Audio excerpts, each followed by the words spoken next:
wọlé àbínú yín ṣe ń dùn àwọn kankan bẹ tó jẹ́ pé láti gbàtẹ́ ti délé ayé ẹ̀ rírí ẹ wá tún wá rí bí irú sàárẹ̀ ànábì ẹ̀ rírí bí irú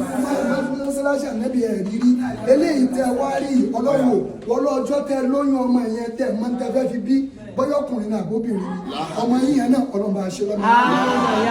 ọlọ́run wọlé ọjọ́ tẹ bí tẹ́tẹ́ wá dá àmọ́ ẹgbẹ́ ọmọ mi lélẹ́yìí ṣẹ́mi náà mo wá bí àtàrà mi ló ti jáde ọlọ́mọ fi kú pa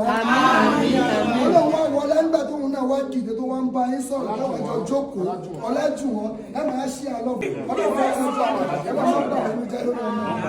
ọlọ́run wá máa jẹ́ lórí ọmọ àwọn ọkọ̀ ìfowópamọ́ náà yìí pé